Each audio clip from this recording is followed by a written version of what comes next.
Metallic crystals. यहाँ पर word crystal जो है वो आप लोगों को सिर्फ और सिर्फ ये एक्सप्लेन करने के लिए दिया गया है कि जो मेटल्स होते हैं जब वो एग्जिस्ट करते हैं एक अच्छे खासे फॉर्म में, अपने सॉलिड फॉर्म में, तो वो क्रिस्टलाइन फॉर्म में एग्जिस्ट करते हैं। कुछ कुछ में HCP पैकिंग होती है, किसी में CCP पैकिंग होती है, तो बहुत सारी पैकेजिंग्स होती है जो कि एक सॉलिड स्टेट या फिर सॉलिड की category, what we can say, characteristics है। अब अगर मेटालिक क्रिस्टल की बात की जाए ना, तो यहाँ पर आपको मेटालिक बॉन्ड के बारे में एक्सप्लेन किया जा रहा है। किसी भी क्रिस्टल फॉर्म में, सपोज एक गोल्ड का एग्जांपल ले लेते हैं, तो गोल्ड का क्या केस है, जब हमारे पास मेटल्स को हम क्या जानते हैं, metals are generally electropositive in nature. तो इलेक्ट्रोपॉजिटिव मेटल्स जब आजू बाजू के इलेक्ट्रॉन्स के साथ सराउंड होते हैं और उन दोनों के बीच में जो इंटरेक्शन होता है, that is called as a metallic bond. या फिर और इजी अगर आपको समझना है तो सपोज कॉपर की बात करते हैं, एक कॉपर दूसरे कॉपर से और नेक्स्ट कॉपर जो है, इनका जो एक दूसरे के साथ बॉन्ड है, that bond is simply called as metallic bond. And that metallic bond which is consisting in a particular crystal, that is called as a metallic crystal। तो मेटालिक बॉन्ड से बना हुआ जो क्रिस्टल होता है उसको हम लोग कहते हैं मेटालिक क्रिस्टल। अब अगर बात की जाए तो इनकी कुछ प्रॉपर्टीज देख लेते हैं। प्रॉपर्टीज क्या क्या हैं? अब जो प्रॉपर्टीज आपको कॉपर वायर में नजर आती है ना, घर की वायरिंग वाले कॉपर वायर में, सारी प्रॉपर्टीज लिख दो, सारी प्रॉपर्टीज इसके अंदर मैच करेंगी।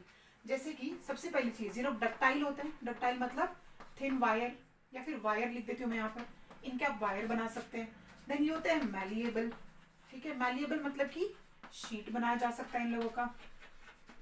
Then they are conductor of heat, conductors, पहली बात तो कंडक्टर्स लिख लेती हूँ और ब्रैकेट में लिखते हैं कंडक्टर्स ऑफ इलेक्ट्रिसिटी। ये भी मतलब साथ में लिख दो तो आसानी हो जाएगी, शॉर्ट नोट ही तो बनाने हैं, इलेक्ट्रिसिटी एंड हीट, ये बात कर लेते हैं। अदर दैन दैट और क्या प्रॉपर्टीज हो सकती हैं? ये सब लस्टर कैरी करते हैं, लस्टरस होते हैं ये। लस्टरस मतलब कि they have shiny surface and everything, and ये सोनरस भी होंगे। मतलब कहीं ना कहीं ये सारे के सारे मेटल की प्रॉपर्टीज हैं। सोनरस की स्पेलिंग गलत हो सकती है, like sorry for that already, but ये कुछ प्रॉपर्टीज हैं जो आप लोगों को कोई भी मेटल की अवेलेबल मिल जाएंगी। इंपॉर्टेंट यहाँ पर ये है कि ये जो मेटल एग्जिस्ट कर रहा है ये जनरली इलेक्ट्रोपॉजिटिव एग्जिस्ट कर रहे हैं, है ना। इलेक्ट्रोपॉजिटिव इनका नेचर है, इलेक्ट्रॉन डोनेटिंग का। और ये इसके आजू बाजू में जो सराउंडिंग रहते हैं, सराउंडिंग इलेक्ट्रॉन्स है, देखो सराउंडिंग इलेक्ट्रॉन्स बना रही हूं मैं। तो ये जो सराउंडिंग इलेक्ट्रॉन्स रहते हैं, इनकी वजह से जो बॉन्डिंग बन रही है, मतलब आयन की और इलेक्ट्रॉन के बीच की जो बॉन्डिंग तैयार हो रही है, that particular bond is called as metallic bond, या फिर जिसको हम कह सकते हैं मेटालिक क्रिस्टल बॉन्ड। इनकी वजह से जो क्रिस्टल्स तैयार होंगे, copper copper copper copper copper copper, साथ में जब आके ये लोग क्रिस्टल तैयार करेंगे क्लोज पैकिंग की वजह से, उसको कहा जाएगा मेटालिक क्रिस्टल।